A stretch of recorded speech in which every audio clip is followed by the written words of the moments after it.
मंगलम भगवान वीरो मंगलम गौतमो गणी मंगलम कुंद कुंदार्यो जैन धर्मोस्तु मंगलम सर्वमंगल मांगल्यम सर्वकल्याणकारकम प्रधानम सर्वधर्माणां जैनं जयतु शासनम। मैं नमो तीर्थनायक को नमो ओंकार वाणी को नमो उन कुंद प्रभु को जिन्होंने ओंकार धारण की। अहो उपकार जिनवर का कुंद का दिव्य वाणी का जिन कुंद ध्वनि दाता उन कहान स्वामी का।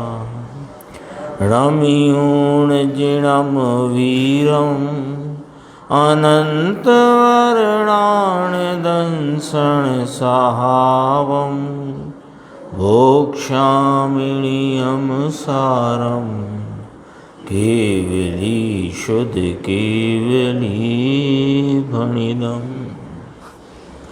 नियम सार जी परमागम ग्रंथ है और इसके परम भक्ति अधिकार की 135 नंबर की गाथा, उसकी अपन ने स्वाध्याय कल प्रारंभ की थी और गुरुदेव श्री की यहाँ अपना पेज नंबर है 218। गुरुदेव श्री की व्याख्या जहाँ टीका से है वहाँ से अपन अपनी चर्चा शुरू करते हैं। देखो, इस गाथा में व्यवहार से सिद्धों की भक्ति को व्यवहार से निर्वाण भक्ति कहा अथवा परंपरा भूत निर्वाण भक्ति कहा। परंपरा शब्द का अर्थ अपन ने देखा था। परंपरा शब्द का अर्थ है अभाव रूप कारण। परंपरा कारण कहो यानी अभाव रूप कारण। तो सिद्धों की भक्ति को व्यवहार से अथवा परंपरा से निर्वाण भक्ति या निर्वाण का कारण कहने में आया। तो निर्वाण का कारण कहने में आया परंपरा से। तो परंपरा का अर्थ क्या निकला कि परंपरा का अर्थ है अभाव रूप। इस प्रकार का राग व्यवहार वो अभाव होता है और स्वरूप की एकाग्रता की उग्रता में पूर्णता की प्राप्ति होती है, वो सिद्ध दशा है। और वो सिद्ध दशा की प्राप्ति स्वरूप के आलम्बन से होती है। जो अपनी शुद्ध निश्चय रत्नत्रय स्वरूप भक्ति कही पिछली 134 गाथा में, वो वास्तव में निर्वाण का कारण है। अभी देखते हैं अपन। देखो, जो पुराण पुरुष हो गए हैं, समस्त कर्म क्षय के उपाय के हेतुभूत, समस्त कर्म के क्षय के उपाय का हेतुभूत कारण परमात्मा, उसको अभेद अनुपचार रत्नत्रय परिणति से मार्ग ये है। लो, ये मार्ग है, सीधी और सरल और सटीक बात है। ज़्यादा बात इधर उधर नहीं है। कितनी बात कही? समस्त कर्म क्षय के उपाय का हेतुभूत। कर्म क्षय से क्या मतलब है कि संसार अवस्था में जीव को निमित्त रूप से कर्म का संयोग है और जो सिद्ध अवस्था है वह परिपूर्ण आत्मा के परिपूर्ण प्रगटता व्यक्तता का भाव है या वह परिपूर्ण प्रगटता की अवस्था है, उसे सिद्ध अवस्था कहते हैं। तो वास्तव में तो सिद्धत्व या सिद्धपना वह तो आत्मा की परिपूर्ण प्रगटता का नाम है। लेकिन जब आत्मा के अनंत गुणों के परिपूर्ण भाव प्रकट होते हैं तो संयोग में कर्म नहीं होते हैं। तो उस निमित्त पर से यहाँ कथन किया समस्त कर्म क्षय के उपाय का हेतुभूत है ना। कोई कर्म क्षय करना सिद्धत्व का उपाय नहीं। अपने सिद्ध स्वरूप आत्मा की श्रद्धा, संचेतन और उसकी आराधना, उपासना, वो वास्तव में सिद्धत्व कहो या वस्तु के परिपूर्ण प्रकट भाव की व्यक्तता का प्रकट होना या परिपूर्णता का प्रकट होना, ये सिद्धत्व है। तो जब सिद्धत्व नहीं है तब कर्मों का संयोग निमित्त में होता है, और जब सिद्धत्व नाम परिपूर्ण अवस्था की प्राप्ति हुई तो वहाँ पर अब कर्म संयोग में नहीं है। तो उधर से कथन करा कर्म क्षय के उपाय का हेतुभूत। तो उसे किसे हेतुभूत कहा? कारण परमात्मा को। कारण परमात्मा अपना त्रिकाली गायक भगवान, उसको अभेद अनुपचार रत्नत्रय परिणति से, रत्नत्रय परिणति माने जो पिछली गाथा में आ गई है बात, सम्यक दर्शन, सम्यक ज्ञान, सम्यक चारित्र रूप, यानी इस आत्मा के श्रद्धान, संचेतन और रमणता रूप जो प्रवृत्ति वृत्ति है उसका नाम रत्नत्रय है। फिर यहाँ दो विशेषण लगाए, अभेद और अनुपचार।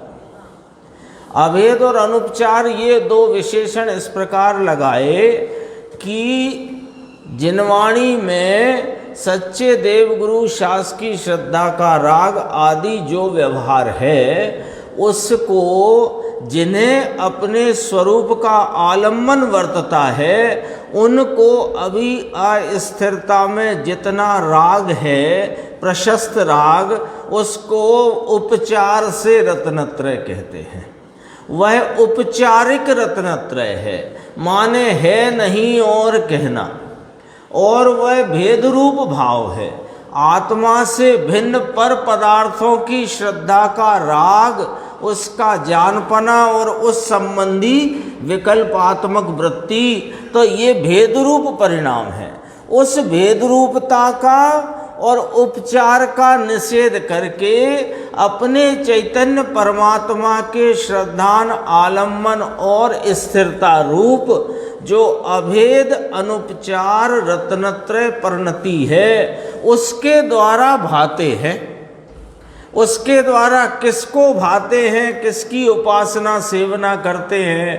कि कारण परमात्मा की।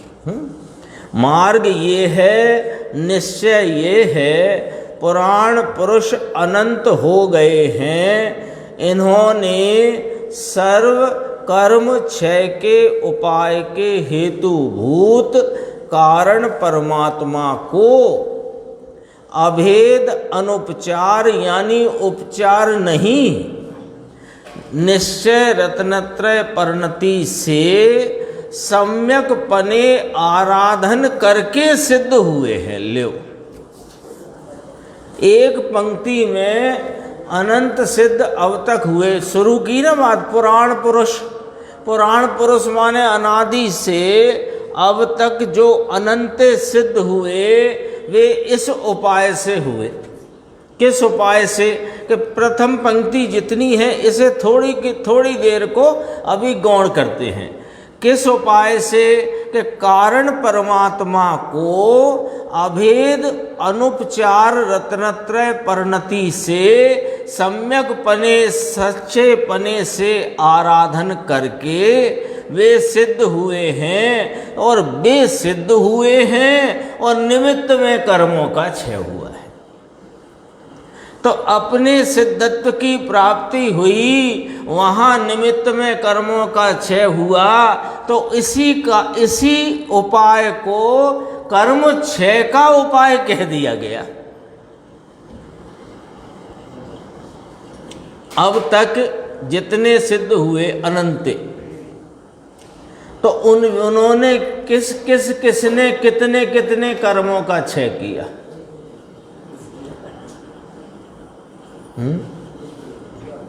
पहले 4 घातिया का किया था, सो केवल ज्ञान प्राप्त किया।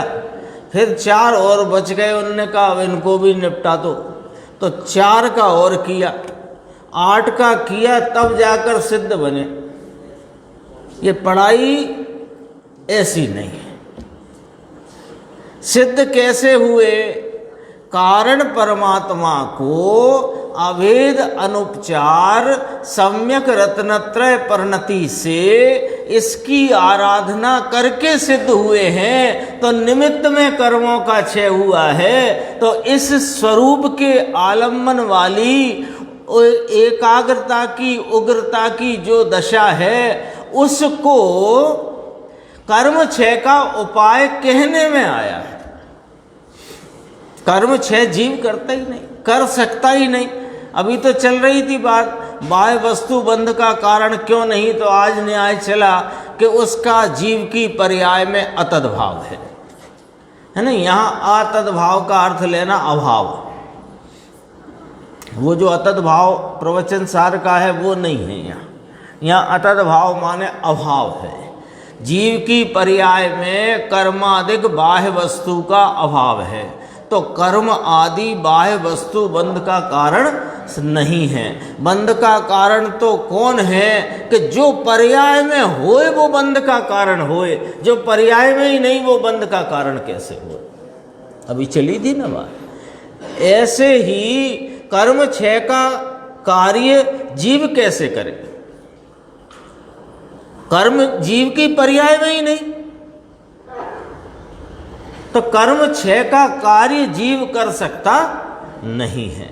लेकिन जीव तो अपना कार्य करता है, अपनी शुद्ध अभेद अनुपचार रत्नत्रय परिणति द्वारा इस कारण परमात्मा की उपासना, सेवना, आराधना करता है। तो अपनी ही पर्याय में अनंत गुणों की परिपूर्णता की, भाव की प्रकटता, व्यक्तता होती है। उसको सिद्धत्व या सिद्ध अवस्था कहते हैं। निमित्त में कर्मों का क्षय होता है। ये प्रथम पंक्ति आई ना, उसका अर्थ है। देखो आगे, इसमें व्यवहार न लिया, अभी व्यवहार न लिया, अभी तो अभेद अनुपचार शुद्ध रत्नत्रय परिणति से सम्यक पने आराधन करके ये वाली बात कही। अनंत सिद्ध हुए, यह निश्चय से सिद्ध हुए हैं। निश्चय से सिद्ध हुए माने यथार्थ परमार्थ स्वरूप अपने कारण परमात्मा अनंत गुणात्मक अभेद तत्व का आलम्बन और एकाग्रता से सिद्ध हुए हैं। ये निश्चय से सिद्ध हुए हैं। कारण परमात्मा का सेवन करके स्वयं का जो आत्मा त्रिकाली कारण भगवान, इसे कारण भगवान, कारण परमात्मा क्यों कह रहे हैं निर्देश भाई? कि जिससे कार्य की प्राप्ति हो उसे कारण कहा जाता है।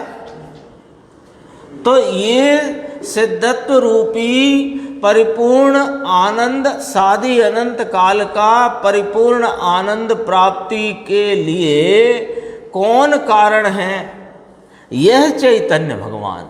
तो जिसमें से कार्य की उत्पत्ति हो, जिससे कार्य की प्राप्ति हो, उसे कारण कहने में होता है। ये चर्चा यद्यपि की अपनी तीसरी गाथा में ही हो गई है, क्योंकि ये नियम सार की शैली ही कारण कार्य नियम है ना। इसलिए ये जो गुरुदेव के व्याख्यान की पुस्तकें हैं 7, इनके नाम हैं कारण कार्य नियम, है ना। 5वां भाग अपना चलता है।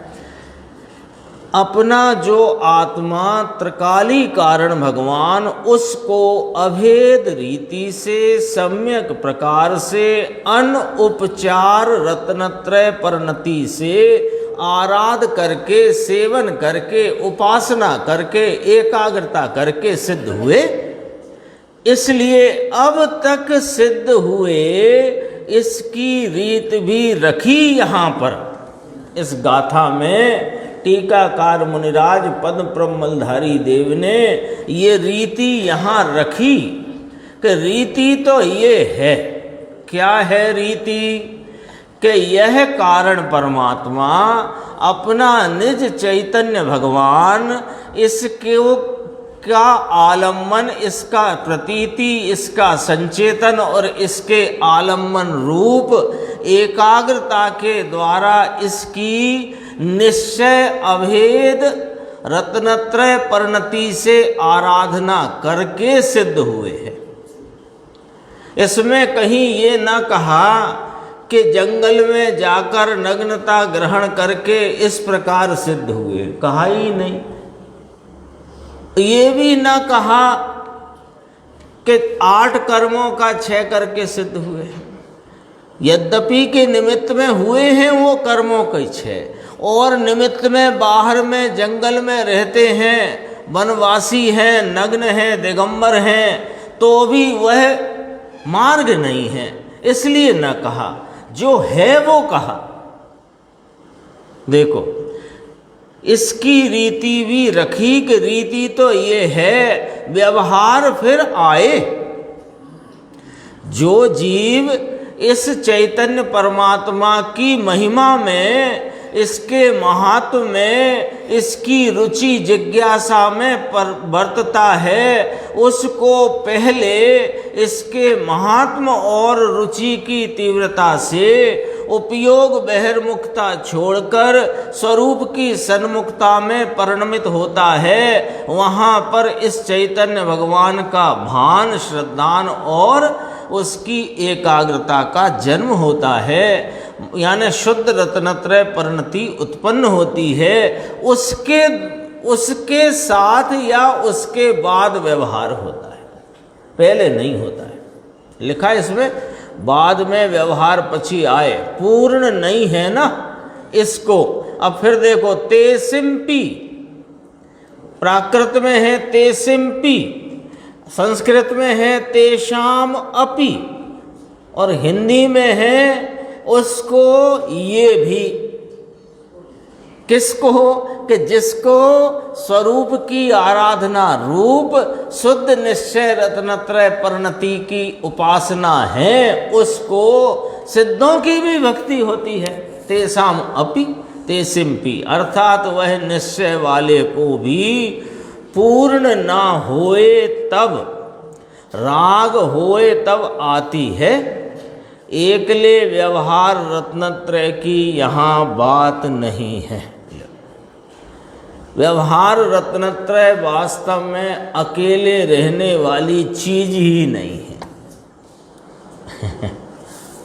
ऐसा होता ही नहीं कि पहले व्यवहार रत्नत्रय प्रकट कर लिया जाए फिर निश्चय होएगा, अथवा कुछ समय तक पहले व्यवहार रत्नत्रय चलता है, फिर धीरे धीरे करके निश्चय रत्नत्रय भी प्रकट हो जाता है। ऐसा नहीं है। जिसने इस परमार्थ स्वरूप, जिसको यहाँ कारण परमात्मा कहा, उस कारण परमात्मा की महिमा, महात्म और रुचि की तीव्रता में जिसने लगकर, रुचि की तीव्रता में लगकर जिसने इस चैतन्य परमात्मा को अनुभव रूप किया, प्रतीति करी, उसमें एकाग्रता करी है, उसको अभी एकाग्रता पूरी नहीं हुई है, अभी राग का भाग बाकी है। तो राग का जो भाग बाकी है उसे व्यवहार कहने में आता है। तो बताओ व्यवहार का जन्म कब हुआ? कब हुआ? व्यवहार का जन्म तब हुआ जब बाकी राग का भाग हो। अब बाकी राग का भाग कब कहलाए? कि बाकी राग का भाग संज्ञा तो तब होगी जब पहले बीत राग भाव तो आया हो।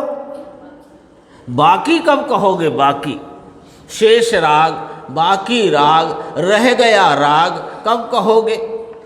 यहाँ तो राग ही राग दौड़ रहा हो अनादि से, वहाँ बाकी राग कहने की तो कोई बात ही नहीं है। बाकी का राग कब कहेंगे? कि बीत राग भाव उत्पन्न हुआ है, तो कुछ उत्पन्न हुआ है, बाकी रह गया है राग, तो उस बाकी के राग को व्यवहार कहते हैं, राग को व्यवहार नहीं कहते, ऐसा समझो।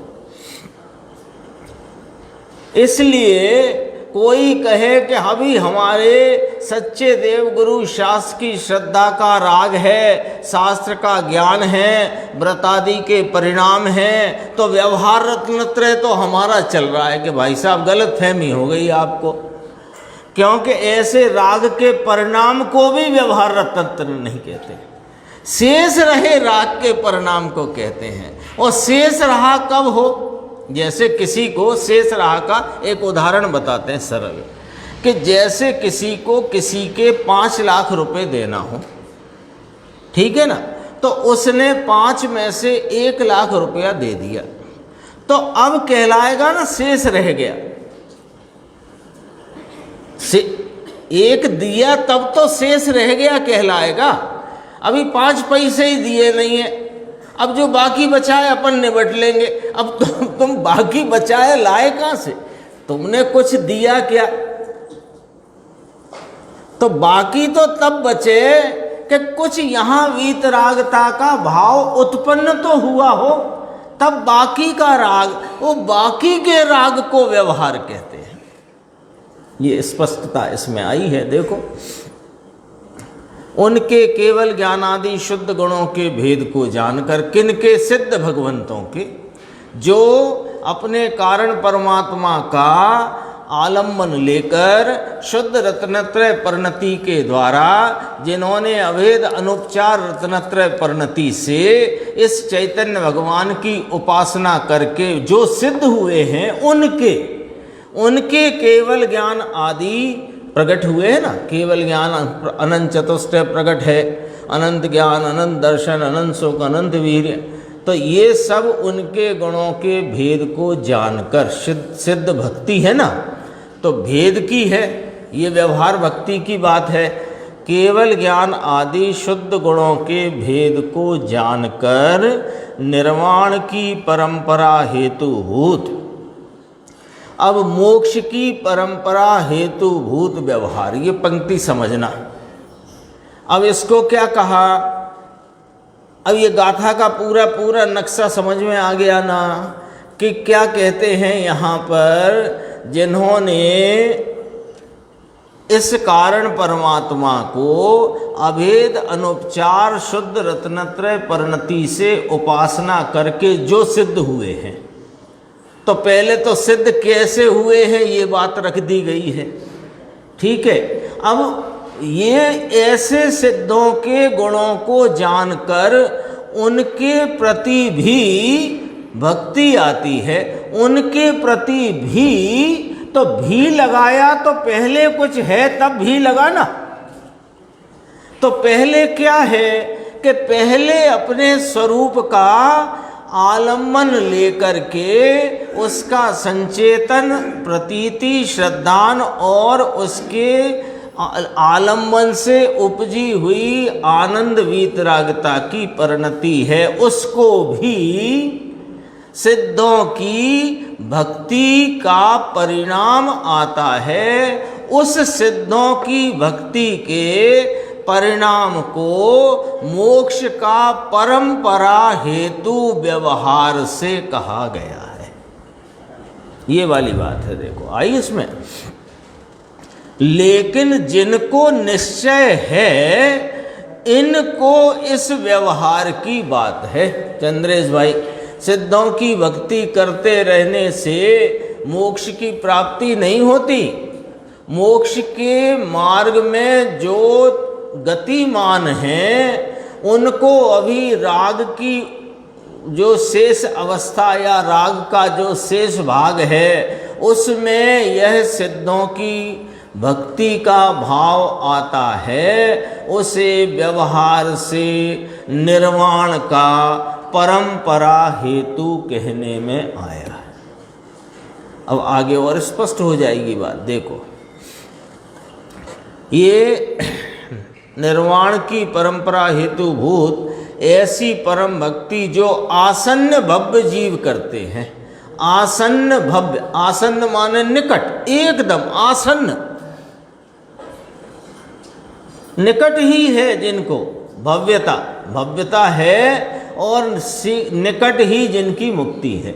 आसन्न भव्य जीव करते हैं जिनका नज़दीक संसार है, माना संसार का अंत नज़दीक है, मोक्ष प्राप्त करने की तैयारी है, ऐसे जीव करते हैं। उस मुमुक्षु को व्यवहार नय से निर्वाण भक्ति है। व्यवहार नय से निर्वाण भक्ति कही है, निश्चय है किंतु पूर्ण नहीं, इसलिए व्यवहार का विकल्प है। इसलिए पुराण पुरुष जो सिद्ध हो गए उनकी यह स्वयं मोक्ष के मार्ग में बरतता हुआ गतिमान जीव, गतिशील जीव स्वयं उन सिद्ध भगवंतों की भक्ति करता है। एकले व्यवहार की बात नहीं चलती है। व्यवहार से होए भगवान की भक्ति से मुक्ति हो जाती है, ऐसा नहीं है। तो कहा यहाँ तो लिखा है, राकेश भाई बोलो, लिखा के नहीं लिखा? तो कि लिखा तो है, पर तुमने पूरा पढ़ा कि नहीं पढ़ा?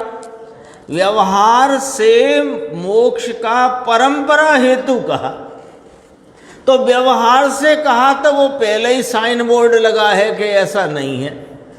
और परंपरा हेतु भूत कहा माने इसका अभाव होएगा तो मोक्ष होएगा। आगे देखना, अगला प्रश्न है 220। थोड़ा सा विषय और है, फिर अपन इसके बाद मुनिराज ने 6 कलश कहे हैं, 6 श्लोक। देखो, जिनके केवल ज्ञान आदि शुद्ध गुणों के भेद को जानकर यानी ज्ञान करते हैं, निर्वाण की परंपरा हेतुभूत ऐसी परम भक्ति, परम व्यवहार को भी यहाँ परम भक्ति कहा, क्योंकि अधिकार कौन सा है? परम भक्ति अधिकार। तो परम भक्ति अधिकार में परम भक्ति का स्वरूप कहा, एक निश्चय वाला पहले कहा, फिर व्यवहार से कहा।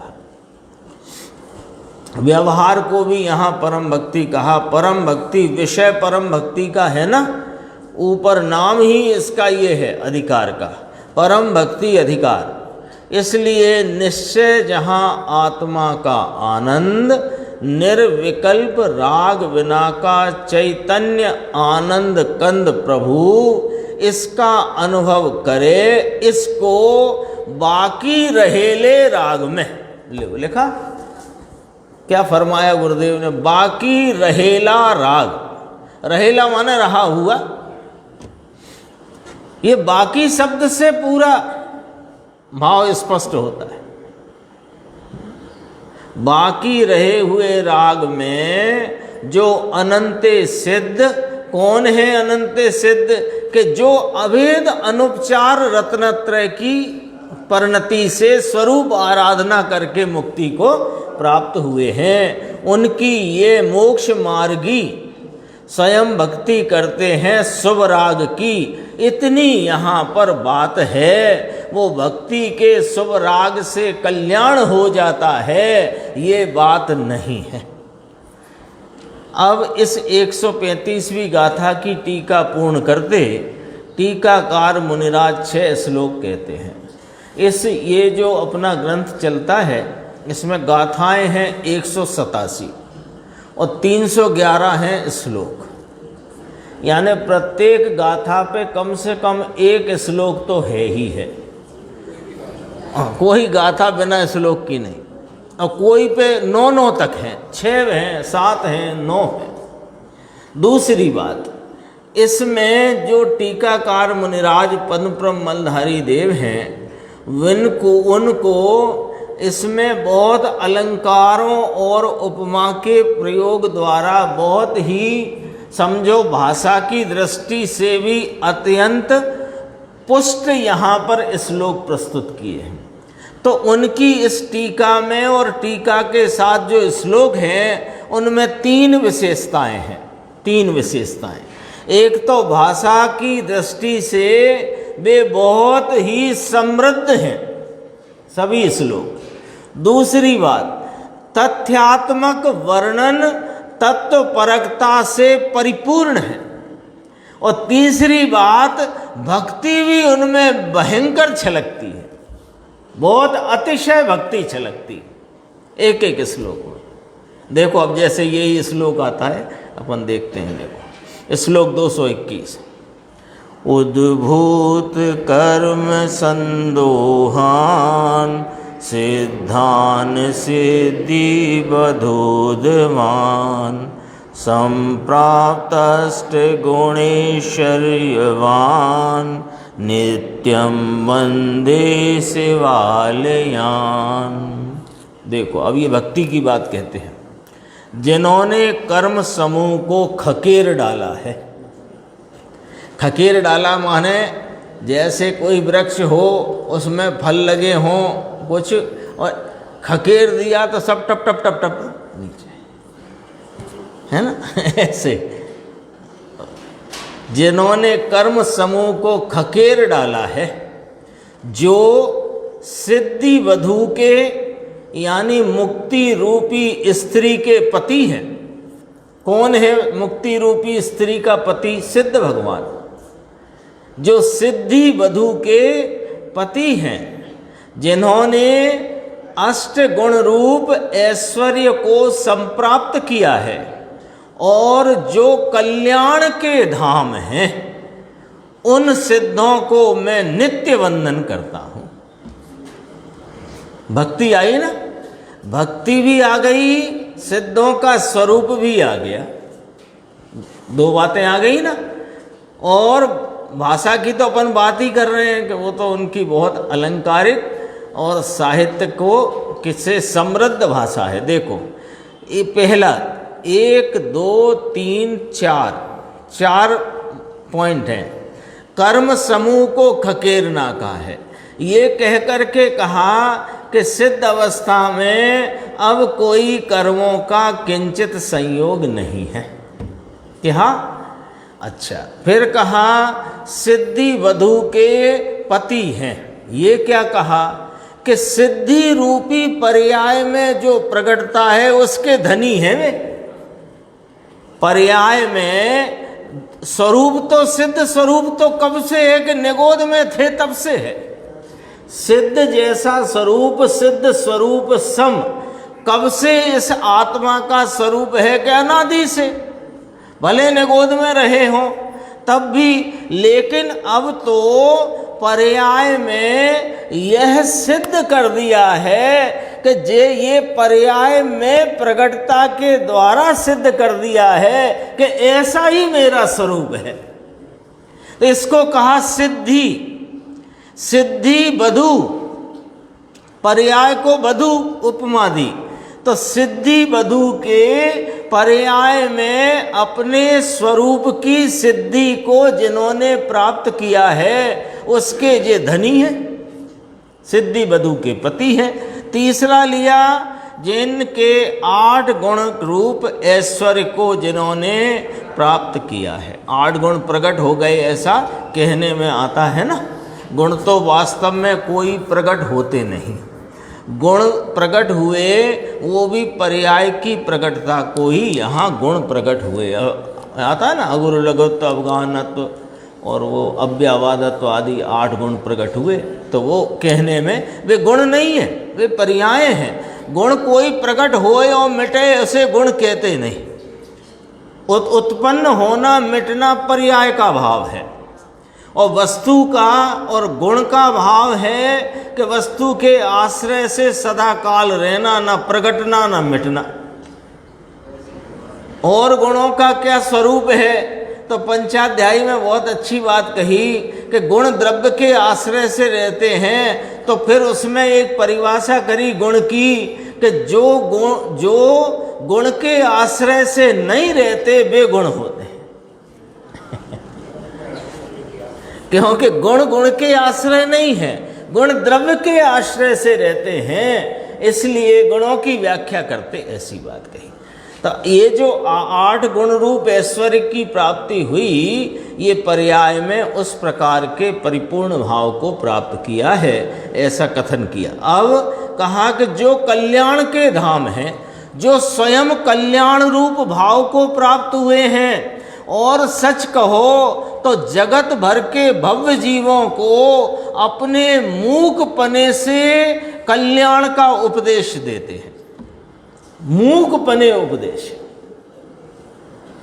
कैसे, क्या उपदेश देते हैं? देखो, मूकपने इस प्रकार उपदेश है, वे अपनी इस पर्याय में उनकी जो सिद्ध अवस्था रूप पर्याय है, उस पर्याय में अपनी संपूर्ण प्रगटता को प्राप्त करके अपने से ये कहते हैं तुम स्वरूप से ऐसे हो जैसा मैं पर्याय में हूं।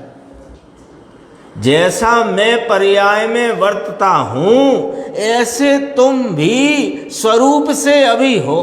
तो ये उपदेश आया कि नहीं? ये काय का उपदेश है? कल्याण का। तो वे कल्याण के धाम हैं, स्वयं कल्याण स्वरूप धाम में विद्यमान है और भव्य जीवों को कल्याण का मार्ग मूकपने ही बतलाते हैं।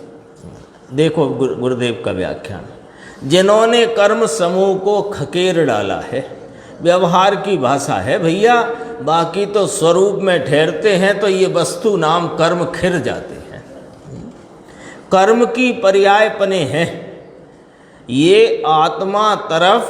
कर्म की पर्यायपने माने कर्म कर्म की पर्यायपने हैं। कर्म कोई वस्तु तो होती नहीं, पुद्गल द्रव्य कर्म की पर्यायपने से जो रहा है, तो आत्मा की स्थिरता करने से कर्म मिट जाते हैं। माने उन पुद्गल परमाणुओं में कर्मत्व खत्म हो जाता है। पुद्गल तो रह जाएगा, पुद्गल कहाँ चला जाएगा? द्रव्य का तो नाश होता नहीं।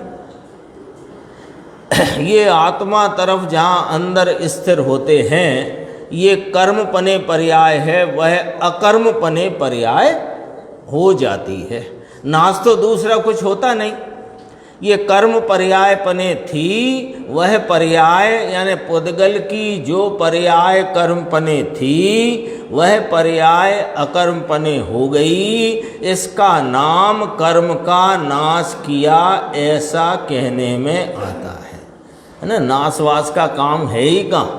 जगत में जितने पदार्थ हैं, जड़ हो वो चेतन हो अचेतन हो, कोई पदार्थ न कभी उत्पन्न होता न विनष्ट होता। आगे देखो 221 पे, जो सिद्धि वधु के नाम मुक्ति रूपी स्त्री के पति हैं। सिद्ध भगवान की बात करते हैं। सिद्धि रूपी मुक्ति, इसकी जो स्त्री नाम परिणति, सिद्ध रूप अवस्था, परिपूर्ण अवस्था, अनंत गुणों का परिपूर्ण प्रकट भाव, उसको यहाँ मुक्ति रूपी स्त्री कहा। उसके पति हैं जिन्होंने अष्ट गुण रूप ऐश्वर्य को संप्राप्त किया है, जिन्होंने 8 गुण रूप ऐश्वर्य को संप्राप्त किया। अरे प्राप्त तो अनंत गुण किए हैं, अनंत गुण प्राप्त किए माने अनंत गुणों की परिपूर्ण निर्मलता, पवित्रता, पूर्णता का भाव पर्याय में प्राप्त किया है।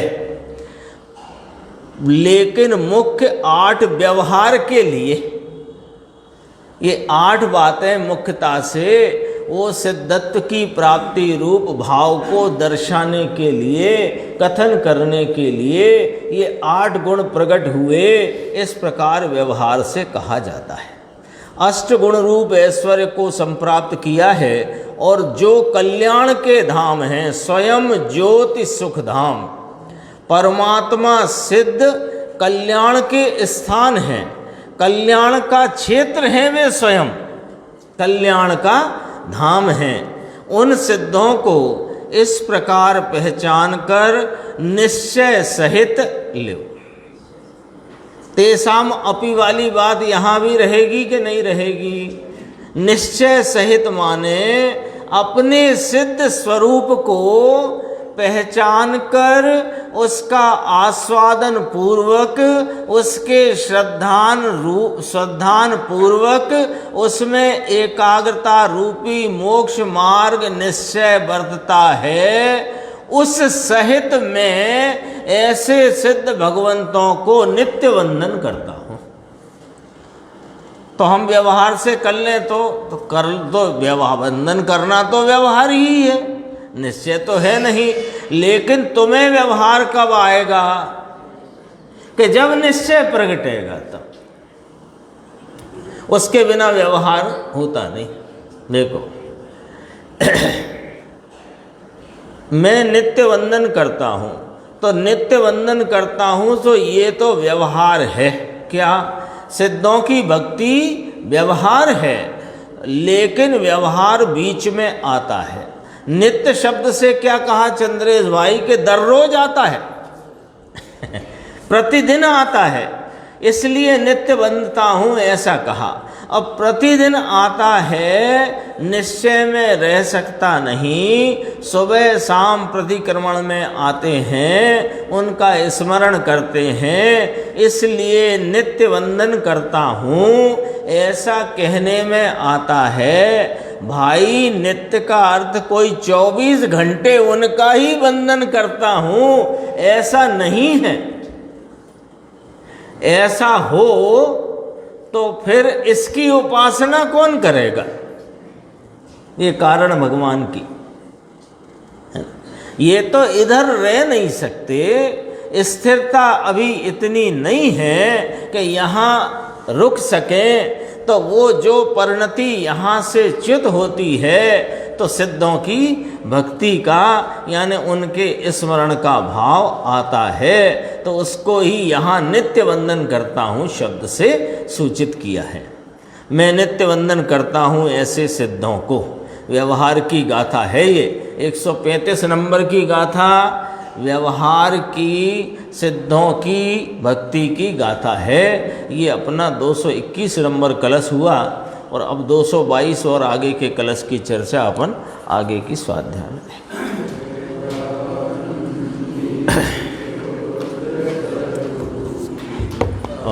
अविनाशी में